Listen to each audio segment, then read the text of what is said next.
আমি কুসুম। আমার বয়স ১৮ বছর। আমি ১৮ বছরে ভীষণ তরুণী ও সুন্দরী কন্যা, কিন্তু আমার শরীর স্বাস্থ্য এতটাই সুন্দর ছিল যে আমাকে দেখে মনেই হতো না যে আমি ১৬ বছরের কন্যা। আমাকে দেখে ২০ থেকে ২২ বছরের মেয়ে বলে মনে হতো, এবং আমি এতটাই সুন্দর ছিলাম যে আমার এলাকার প্রত্যেকটা পুরুষ ও ছেলেরা আমার দিকেই আকর্ষিত হতো। কিন্তু আমি একজন কাজের মেয়ে ছিলাম। আমি এত বেশি দরিদ্র পরিবারের ছিলাম যে আমাকে বাধ্য হয়ে লোকের বাড়িতে কাজ করতে হতো। তাই আমি শহরে এসে একটা মালিকের বাড়িতে কাজ করতাম এবং সেখানেই থাকতাম। মালিকের একমাত্র ছেলে, যার নাম কৌশিক। আমি যখন থেকে মালিকের বাড়িতে কাজ করতে শুরু করেছিলাম, সেদিন থেকেই মালিকের ছেলে কৌশিকবাবু আমার উপরে নজর দিয়েছিলেন। আমি যখন কৌশিকবাবুর ঘর পরিষ্কার করতে যেতাম, তখন কৌশিকবাবু কখনো আমার হাত ধরে নিতেন, কখনো বা আমার কোমরে হাত দিতেন, কখনো বা আমার ব্লাউজের ফিতে ধরে টান দিতেন। এইভাবে কৌশিকবাবু প্রত্যেক দিন আমাকে বিরক্ত করতেন। কিন্তু জানি না কেন, উনি আমাকে বিরক্ত করলে আমার কিন্তু ভীষণ ভালো লাগতো। আমার মনে একটা আলাদা রকম অনুভূতি জাগত, যেই অনুভূতিটা এর আগে কখনো কারো প্রতি হয়নি।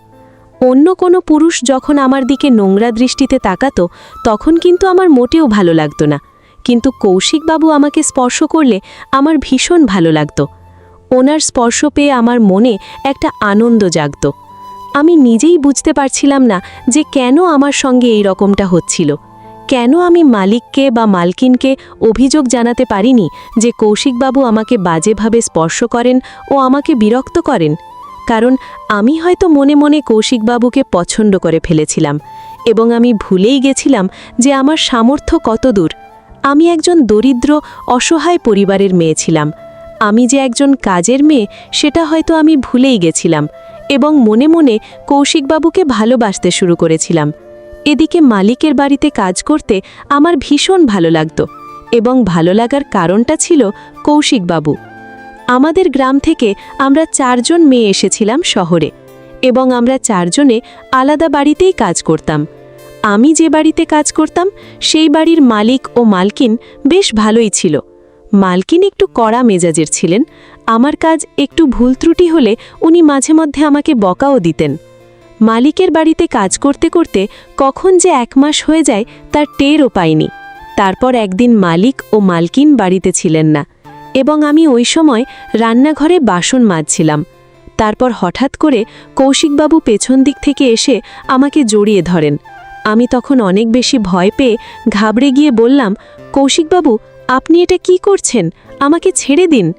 কৌশিকবাবু তখন মুচকি হেসে আমাকে বললেন, আজ আমি তোমাকে ছাড়ছি না, কারণ আজ আমি অনেক ভালো সুযোগ পেয়েছি, আর এমনিতেও আমি জানি যে তুমি আমাকে মনে মনে পছন্দ করো।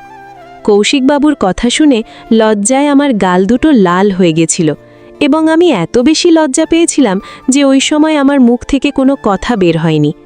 তারপর আমি কৌশিকবাবুর সঙ্গে যেতে বাধা দিলে কৌশিকবাবু আমাকে জোর জবরদস্তি ওপরের ঘরে নিয়ে গিয়ে বিছানায় ফেলে দেন। তারপর উনি আমার হাতটাকে চেপে ধরে আমার সঙ্গে সব কিছু করেন। জানি না কেন সেদিন আমি কৌশিকবাবুকে বাধা দিতে পারিনি। সেদিন আমি কৌশিকবাবুর আদর ও ভালোবাসা মনের আনন্দে উপভোগ করেছিলাম। সেদিন কৌশিকবাবু আমার সৌন্দর্যের অনেক তারিফ করেছিলেন। কৌশিকবাবু আমার চাইতে বয়সে ৮ বছরের বড় ছিলেন। আমি কৌশিকবাবুকে ছোট মালিক বলেই ডাকতাম।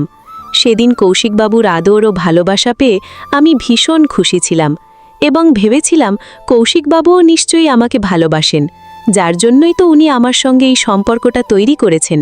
সেদিনের পর থেকে কৌশিকবাবু যখনই সুযোগ পেতেন তখনই আমার সঙ্গে নিজের মনের চাহিদা পূরণ করতেন। এবং এই ব্যাপারে মালিক ও মালকিন কিছুই জানতেন না যে তাদের একমাত্র ছেলের আমার মতো একজন কাজের মাসির সঙ্গে সম্পর্কের সৃষ্টি হয়েছে। সেই দিনের পর থেকে আমি খুশি খুশি মালিকের সব কাজ করে দিতাম। এমনকি কৌশিকবাবুকে পেয়ে আমি এত বেশি খুশি ছিলাম যে মনে মনে স্বপ্ন দেখতে শুরু করেছিলাম যে আমি একদিন ওই বাড়ির বউ হব। এইভাবে ধীরে ধীরে আমার ও কৌশিকবাবুর সঙ্গে ঘনিষ্ঠতা বাড়তে থাকে।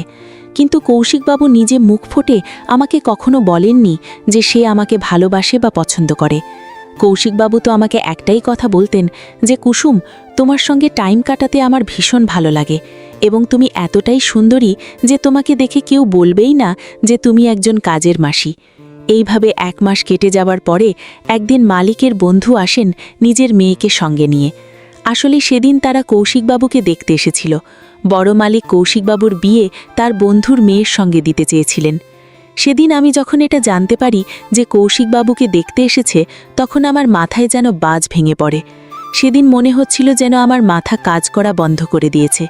তারপর মালকিন যখন আমাকে সবার জন্য চা নিয়ে ডাকেন, তখন চা দিতে গিয়ে আমি ওই মেয়েটাকে দেখে এত বেশি ঘাবড়ে গিয়েছিলাম যে তার শাড়ির ওপরে চা পড়ে যায়। ওই মেয়েটার গায়ে চা পড়ে যাওয়া মাত্রই, ওই মেয়েটার কিছু বলার আগেই মালকিন অনেক বেশি রেগে গিয়ে আমার হাত ধরে টেনে রান্নাঘরে নিয়ে গিয়ে আমার গালে একটা থাপ্পড় মেরে বললেন, পাগল মেয়ে, তুই কি চোখে কম দেখিস? তুই এটা কি করলি? ওরা আমার ছেলেকে দেখতে এসেছে, তাই আমি আর কোনো রকম গণ্ডগোল চাই না, নইলে তোকে বাড়ি থেকে বের করতে আমি বেশি ভাবনা চিন্তা করব না। আমি তখন কেঁদে কেঁদে হাত জোর করে মালকিনকে বললাম, মালকিন, আমার ভুল হয়ে গেছে, আমাকে ক্ষমা করে দিন, আসলে আমি অনেক বেশি ঘাবড়ে গিয়েছিলাম। তারপর মালকিন অনেক বেশি রাগ করে রান্নাঘর থেকে বেরিয়ে চলে যান। মালকিনে চলে যাওয়ার পরে আমি রান্নাঘরে বসেই চায়ের ট্রেটা বুকে জড়িয়ে ধরে কাঁদতে শুরু করি। এটা ভেবেই আমার বুকে ব্যথা করছিল যে কৌশিকবাবুর যদি ওই মেয়েটার সঙ্গে বিয়ে হয়ে যায় তাহলে আমার কি হবে। আমার সঙ্গে যে কৌশিকবাবুর শারীরিক সম্পর্কে সৃষ্টি হয়েছে সেটা আমি কিভাবে ভুলে যাব। আমি তো কৌশিকবাবুকে মন থেকে ভালোবাসতে শুরু করেছিলাম। কাজের মাসি হলেও আমরাও মানুষ, আমাদেরও আবেগ ও অনুভূতি ছিল। এবং সেদিন কৌশিকবাবুর কিয়ারা নামের ওই মেয়েটার সঙ্গে বিয়ে পাকা হয়। সেদিন রাত্রিবেলা মালিক ও মালকিন যখন শুয়ে পড়ে, তখন আমি রান্নাঘর থেকে বেরিয়ে কৌশিকবাবুর ঘরের ভেতরে গেছিলাম। আসলে আমি রান্নাঘরে ঘুমোতাম। তারপর কৌশিকবাবুর ঘরে ঢোকা মাত্রই কৌশিকবাবু আমাকে দেখে বললেন, কুসুম, এত রাতে তুই এখানে কি করছিস? আমি তখন কৌশিকবাবুর কাছে গিয়ে তার হাতটা ধরে আস্তে করে বললাম, কৌশিকবাবু, আপনি কি এই বিয়েতে রাজি আছেন? কৌশিকবাবু তখন মুচকি হেসে বললেন, আমার ইচ্ছে না থাকলেও আমাকে হয়তো এই বিয়েটা করতেই হবে, কারণ আমার বাবা মায়ের খুব পছন্দ। তাই তখন অনেক বেশি উত্তেজিত হয়ে আবেগের বশে আমি বললাম, তাহলে আমাদের মাঝে যেটা আছে সেটা কি কৌশিকবাবু? কৌশিকবাবু তখন বিস্মিত হয়ে বললেন, তুই বলতে কি চাইছিস? আমি তো কিছুই বুঝতে পারছি না। তারপর আমি কৌশিকবাবুকে আর কিছু না বলে রাগ করে সেখান থেকে বেরিয়ে রান্নাঘরে আবার চলে আসি।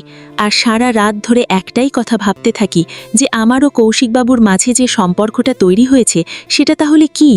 আমি তো মন থেকে কৌশিকবাবুকে নিজের মনে করেছিলাম, কিন্তু আমি তখনও জানতাম না যে কৌশিকবাবুর মনে আমার প্রতি কী ছিল। শুধুই কি শারীরিক সম্পর্ক, নাকি মনের ভালোবাসা? এই সব কথা ভাবতে ভাবতে আমি যখন নিজের চোখটা বন্ধ করি, তার কিছুক্ষণ পরই মালিকের ড্রাইভার কাবির কাদনাঘরের ভেতরে ঢুকে আস্তে করে আমার কাছে বসে আমার মুখে হাত বোলাতে শুরু করে। সেই যখন আমার মুখে হাত বোলাতে শুরু করে, তখন আমি ভয় পেয়ে তাড়াতাড়ি চোখ খুলে তাকে দেখতেই ঘাবড়ে যাই। আমি তখন উঠে বসে কাবিরকে বললাম, তুই এখানে কি করছিস? বেরিয়ে যা এখান থেকে, না হলে আমি কিন্তু চিৎকার করব। আমাকে ছোঁয়ার তোর সাহস হলো কি করে? তুই কিন্তু অনেক বেড়েছিস। তুই যদি এরপর থেকে আমাকে ছোঁয়ার চেষ্টা করিস তাহলে আমি কিন্তু মালিককে বলে তোকে চাকরি থেকে বের করে দিব। মালিকের ড্রাইভার কাবির তখন মুচকি হেসে বলল, কুসুম, তুই কৌশিকবাবুর সঙ্গে ঘুমোচ্ছিস সেটা আমি নিজের চোখে দেখেছি, তাহলে আমার সঙ্গে ঘুমোতে তোর কি অসুবিধে? দেখবি একদিন তোকে কৌশিকবাবু ঠকাবেন। তুই যেটা স্বপ্ন দেখেছিস সেই স্বপ্নটা তোর কোনো দিন পূরণ হবে না, কারণ তুই কাজের মাসি, এটা ভুলে যাস না। এই বলে মালিকের ড্রাইভার কাবির ঘর থেকে বেরিয়ে চলে যায়। তার চলে যাওয়ার পরে আমি খুব ভালোভাবেই বুঝতে পেরেছিলাম যে কাবির কোন স্বপ্নের কথা বলেছিল। আসলে আমি যেহেতু কৌশিকবাবুকে ভালোবেসে ফেলেছিলাম, তাই আমি ভেবেছিলাম কৌশিকবাবু আমাকে বিয়ে করবে এবং আমি এই বাড়ির মালকিন হব। এবং মালিকের ড্রাইভার আমার এই স্বপ্নটার দিকে ইশারা করে বলেছিল যে আমার এই স্বপ্ন কোনো দিন পূরণ হবে না। এই কথাগুলো ভাবতে ভাবতে আমার সারা রাত কেটে যায়। তারপর সকালবেলা আমি যখন মন খারাপ করে ঘর পরিষ্কার করছিলাম, তখন মালিক কৌশিকবাবুর ওপরে অনেক চিৎকার চেঁচামেচি করছিলেন। আমি তখন তাড়াতাড়ি নিজের কাজ বন্ধ করে বাইরে বাগানে গিয়ে দেখি বড় মালিক কৌশিকবাবুর গালে একটা থাপ্পড় মেরে বললেন, নির্লজ্জ কোথাকার, তোর তো কিছুই কাজকর্ম নেই। মালকিন তখন বিস্মিত হয়ে মালিককে বললেন, কেন তুমি এত বড় ছেলের গায়ে হাত তুলছ? কিছুদিন পরে ওর বিয়ে হবে, তখন ও ঠিক দায়িত্বশীল হয়ে যাবে। মালিক তখন রেগে মালকিনকে বললেন, তুমি অতিরিক্ত বার দিয়ে রেখেছ তোমার ছেলেকে, এই জন্যই তোমার ছেলে বিগড়েছে। তার সাথে তোমার ছেলে বাজানের ওই বাবু গুন্ডার কাছে ৩ লক্ষ টাকা ধার করেছে। ওই বাবু গুন্ডা আজ আমাকে বাজারে ধরেছিল এবং সবকিছু সত্যি কথা বলেছে যে তোমার ছেলে তাদের কাছে ৩ লক্ষ টাকা ধার করেছে এবং এখনও তাদের টাকা শোধ করেনি। তারপর বড় মালিক কৌশিকবাবুর মুখের দিকে আঙ্গুল তুলে বললেন, অনেক কষ্ট করে আমি তোর বিয়েটা পাকা করেছি, না হলে তোর মতো অকর্মণ্য ছেলেকে কোনো বাবাই নিজের মেয়ের হাত দিবে না। কিয়ারার বাবা আমার প্রিয় বন্ধু বলে তোর বিয়েটা পাকা হয়েছে। ওই সময় কৌশিকবাবু মাথা নিচু করে চুপচাপ সবকিছু শুনছিলেন। তারপর সবকিছু শোনার পরে মালকিন মালিককে বললেন, কেন তুমি সকাল সকাল আমার ছেলেটাকে এত কষ্ট দিচ্ছ? ও সবকিছু ঠিক করে দিবে, বিয়ের পরে ও ঠিক দায়িত্বশীল হয়ে যাবে। তুমি ওকে কোনো ব্যবসা করে দিবে, তাহলেও কাজে ব্যস্ত থাকবে। মালিক তখন মালকিনকে বললেন, তোমার প্রাণের ছেলেকে বুঝিয়ে দাও যাতে সে দায়িত্বশীল হয়, না হলে আমি একদিন তাকে বাড়ি থেকে বের করে দিব। বড় মালিক যখন রাগ করে সেখান থেকে চলে যান, তারপর কৌশিকবাবুও অনেক রাগ করে নিজের ঘরের ভেতরে চলে যান। আমি তখন 1 গ্লাস জল নিয়ে কৌশিকবাবুর কাছে যাই। তখন কৌশিকবাবু নিজের মাথায় হাত দিয়ে রাগে ফুলে ফেপে উঠছিলেন। ঠিক তখনই কৌশিকবাবুকে বাবু মস্তান ফোন করে হুমকি দেয় যে আগামী 4 দিনের মধ্যে যদি কৌশিকবাবু তাদের টাকা ফেরত না দেয়, তাহলে কিন্তু তারা মারধর করে কৌশিকবাবুর অবস্থা খারাপ করে দেবে। ফোনটা রাখার পরে কৌশিকবাবু আমার দিকে তাকিয়ে বললেন, দেখছিস তো কুসুম, এই বাড়িতে আমার কোনো মূল্য নেই। আমার নিজের বাবা আমাকে তুচ্ছ মনে করে, আমার উপরে সব সময় রাগারাগি করে, আমার দিকটা কেউ ভেবে দেখে না, আমার কষ্টটা কেউ বোঝে না। কৌশিকবাবুর কথা শুনে আমার ভীষণ কষ্ট হচ্ছিল। তাই আমি কৌশিকবাবুর হাত ধরে বললাম, বাবু, আমি আপনার কষ্টটা বুঝতে পারছি, কিন্তু আমি আপনার জন্য কিছুই করতে পারছি না। কৌশিকবাবু তখন বিছানা থেকে উঠে দাঁড়িয়ে আমার হাতটাকে চেপে ধরে বললেন, কুসুম, আমি জানি তুই আমাকে অনেক ভালোবাসিস, কিন্তু আমি যে চাইলেও তোকে বিয়ে করতে পারবো না রে, কারণ আমার বাবা মা তোর সঙ্গে আমার ভালোবাসার সম্পর্ক কোনোদিন মেনে নেবে না, কারণ তুই একজন কাজের মাসি, কিন্তু আমার কাছে তুই আমার রানী। তাই আমি তোকে বিয়ে করতে রাজি আছি। কৌশিকবাবুর কথা শুনে আমি খুশিতে আত্মহারা হয়ে উঠেছিলাম এবং আমি বুঝে গেছিলাম যে আমার স্বপ্ন খুব তাড়াতাড়ি পূরণ হতে চলেছে। তারপর আমি কৌশিকবাবুকে বললাম, আপনি সত্যিই আমাকে বিয়ে করতে চান বাবু? কৌশিকবাবু তখন আমার ঘাড়ে হাত দিয়ে বললেন, হ্যাঁ, আমি তোকে বিয়ে করতে চাই রে, কিন্তু তার আগে তোকে আমার একটা শর্ত পূরণ করতে হবে। আমি তখন খুব খুশি হয়ে কৌশিকবাবুকে বললাম, আপনি যা বলবেন বাবু, আমি সেটাই করব বাবু। আমি আপনাকে অনেক ভালোবাসি, আপনার জন্য আমি সব কিছু করতে রাজি আছি বাবু। আপনি বলেন আমাকে কি করতে হবে? তারপর কৌশিকবাবু যা বললেন সেটা শুনে তো আমার পায়ের তলা থেকে যেন মাটিটাই সরে গেল, কারণ আমি একজন দরিদ্র কাজের মাসি হলেও আমার আত্মসম্মান ছিল। আমি গরিব ছিলাম কিন্তু চোর নয়, আমি দরিদ্র ছিলাম কিন্তু লোভী নয়, কিন্তু কৌশিকবাবুর ভালোবাসায় আমি অন্ধ হয়ে চুরি করতেও দ্বিধাবোধ করিনি। তারপর কৌশিকবাবু আমাকে বললেন, কুসুম, তুই আজকে যখন মায়ের শাড়িগুলো প্রেস করে আলমারির ভেতরে রাখতে যাবি, ঠিক তখনই সুযোগ বুঝে মায়ের নেকলেসটা চুরি করে আমাকে এনে দিবি। তারপর আমরা দুজনে এখান থেকে পালিয়ে গিয়ে বিয়ে করে নেব। তারপর কৌশিকবাবুর কথা অনুযায়ী সুযোগ বুঝে আমি যখন মালকিনের শাড়ি মালিকের ঘরের আলমারির ভেতরে রাখতে যাই, তখন মালিক কিন্তু ঘরের ভেতরে সোফায় বসে ফোনে কথা বলতে ব্যস্ত ছিলেন।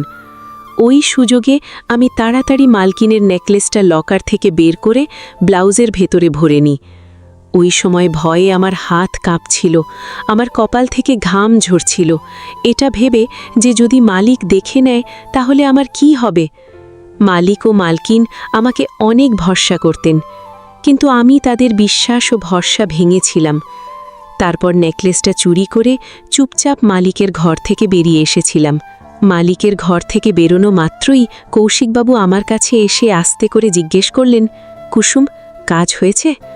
ওই সময় আমার অবস্থা খুবই গুরুতর হয়েছিল, ভয়ে আমার চোখ মুখ লাল হয়ে গেছিল, আমার হাত পা থরথর করে কাঁপছিল। তারপর কৌশিকবাবুকে কিছু না বলেই ব্লাউজের ভেতর থেকে নেকলেসটা বের করে বাবুর হাতে দিয়ে দিন। তারপর নেকলেসটা হাতে পাওয়া মাত্রই কৌশিকবাবু অনেক খুশি হয়ে আমাকে জড়িয়ে ধরেছিলেন।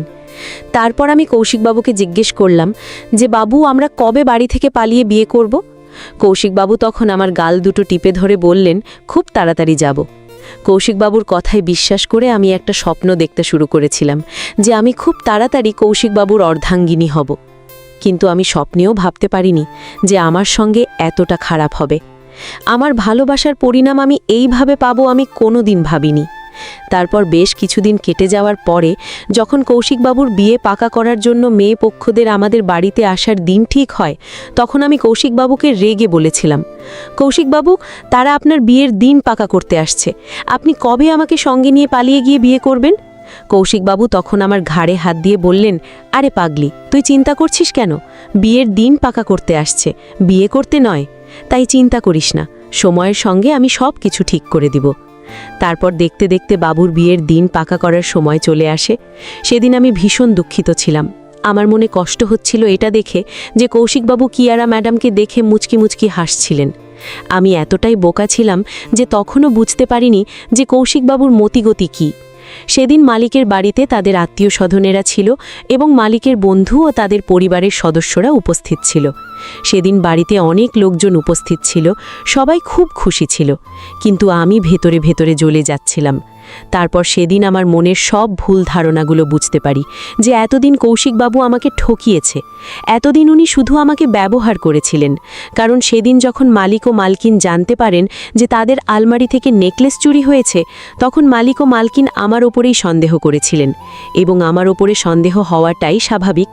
তারপর মালকিন যখন সবার সামনে চিৎকার চেঁচামেচি করে আমাকে জিজ্ঞেস করেন যে নেকলেসটা কোথায়, আমি তখন কৌশিকবাবুর মুখের দিকেই তাকিয়ে বললাম, মালকিন, আমি আপনার নেকলেস চুরি করিনি। ওদিকে বাড়িতে উপস্থিত থাকা আত্মীয় স্বজনেরা এবং কিয়ারার বাবা মা আমাকেই চোর বলে হেনস্থা করেছিল, কিন্তু তাও কৌশিকবাবু চুপচাপ দাঁড়িয়ে তামাশা দেখছিলেন। ভেবেছিলাম অন্ততপক্ষে উনি আমার সপক্ষে কথা বলবেন, কিন্তু উনি যা করেছিলেন তাতে আমি সম্পূর্ণভাবে ভেঙে পড়েছিলাম। আমি যখন কৌশিকবাবুর দিকে মন মরা হয়ে তাকিয়েছিলাম, তখন মালকিন আমার গালে একটা থাপ্পড় মেরে বললেন, চোর কোথাকার, আমার ছেলের দিকে তাকিয়ে আছিস কেন? বল, আমার নেকলেসটা কোথায় লুকিয়ে রেখেছিস?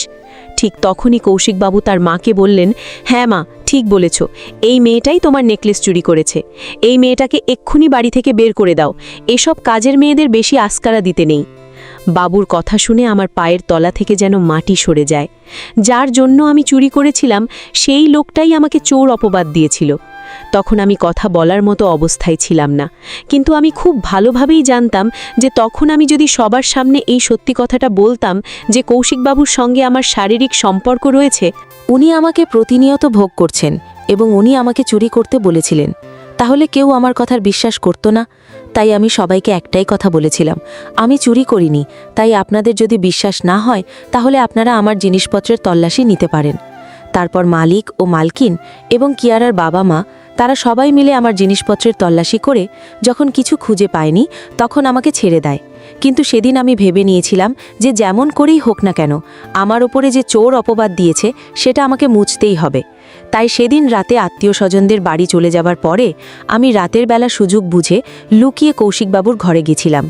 বাবুর ঘরে ঢুকে দেখলাম উনি ফোনে কারো সঙ্গে কথা বলছিলেন এবং পরে বুঝতে পারি যে উনি কিয়ারার সঙ্গেই কথা বলছিলেন।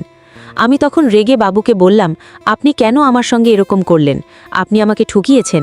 আমরা গরিব বলে কি আমাদের অনুভূতির কোনো মূল্য নেই? কৌশিকবাবু তখন অনেক রেগে আমাকে আঙ্গুল দেখিয়ে বললেন, কাজের মেয়ে হয়ে এত বড় বড় স্বপ্ন দেখেছিস? আরে তোর সঙ্গে আমি শুধু নিজের শরীরের খিদে মেটাতাম, এর থেকে আর বেশি কিছু নয়। তুই ভাবলি কি করে যে আমি তোর সঙ্গে শারীরিক সম্পর্ক করেছি বলে তোকে বিয়ে করব? আমি তোর সঙ্গে ভালোবাসার নাটক করেছিলাম শুধু আমার স্বার্থে, যাতে তুই আমার কাজটা করে দিস। এবং তুই আমার কথা মতো মায়ের নেকলেসটা চুরি করেছিলি, যেটা আমি বিক্রি করে আমার ধার দেনা শোধ করে দিয়েছি। তার মানে এই নয় যে তোর মতো কাজের মাসিকে আমি বিয়ে করব। বেরিয়ে যা আমার চোখের সামনে থেকে। পরের দিন সকালে কিয়ারার বাবা মা এসে মালিক ও মালকিনকে একটা ভয়েস রেকর্ডিং শোনায়, যেই রেকর্ডিংয়ে আগের দিন রাতের আমার ও কৌশিকবাবুর সঙ্গে যা কথা হয়েছিল সেটা সবটাই ছিল এবং তারা সব কিছু জানার পরে এই বিয়েটা ভেঙে দিয়েছিল। কিয়ারার বাবা কৌশিকবাবুর বাবাকে বলেছিল, ছি, তোর ছেলে চরিত্রহীন, সে বাড়ির কাজের মেয়ের সঙ্গে সম্পর্ক করেছে। ছি ছি, আমি এরকম একটা চরিত্রহীন ছেলের সঙ্গে নিজের মেয়ের বিয়ে দিতে পারবো না। আসলে আগের দিন রাতে কৌশিকবাবুর ঘরে যাওয়ার সময় আমি আগে থেকেই চালাকি করে নিজের মোবাইলের ভয়েস রেকর্ডার অন করে রেখেছিলাম, যাতে সব সত্যিটা মোবাইলে রেকর্ড হয়ে যায়। তারপর ভোরবেলা আমি কিয়ারার বাড়ি গিয়ে তার বাবা ও মাকে ভয়েস রেকর্ডিং শোনাই। তখন কৌশিকবাবুর ব্যাপারে সব সত্যিটা জানতে পারে এবং এটাও জানতে পারে যে আমি চোর নয়। তারপর মালিক ও মালকিন তার ছেলের ব্যাপারে সব কিছু জানতে পেরে খুবই লজ্জিত ছিলেন। মালকিন তার ছেলের গালে একটা থাপ্পড় মেরে বলেছিলেন, ছি, তুই এতটা নিচে নামতে পারবি আমি কোনোদিন স্বপ্নেও ভাবতে পারিনি। সেদিন আমি তাদের সবাইকে বলেছিলাম যে আমরা গরিব বলে কি আমরা মানুষ নয়? আমাদের অনুভূতির কি কোনো দাম নেই? আমাদের কি ভালোবাসার কোনো অধিকার নেই? আপনাদের ছেলে প্রতিনিয়ত আমাকে নিজের ইচ্ছে মতো ভোগ করেছে, যেটাকে আমি ভালোবাসা মনে করেছিলাম। আমার দোষ একটাই যে আমি আপনাদের স্বার্থপর ছেলেকে চোখ বন্ধ করে বিশ্বাস করেছিলাম। তাই আজ আমি এই বাড়ি ছেড়ে যাচ্ছি। সেদিন মালকিন আমাকে বাধা দিয়েছিলেন, কিন্তু আমি সিদ্ধান্ত নিয়েছিলাম যে গ্রামের বাড়িতে ফিরে যাব এবং বাড়ি থেকেই কোনো কাজকর্ম করব। তারপর কৌশিকবাবুকে উচিত শিক্ষা দিয়ে আমি গ্রামের বাড়িতে নিজের বাবা মায়ের কাছে ফিরে এসেছিলাম। বন্ধুরা, আজকের গল্পটি এখানেই শেষ করছি। গল্পতে কোনো ভুল ত্রুটি থাকলে ক্ষমা করে দেবেন। গল্পটি ভালো লাগলে অবশ্যই লাইক, শেয়ার, সাবস্ক্রাইব করতে ভুলবেন না। ধন্যবাদ।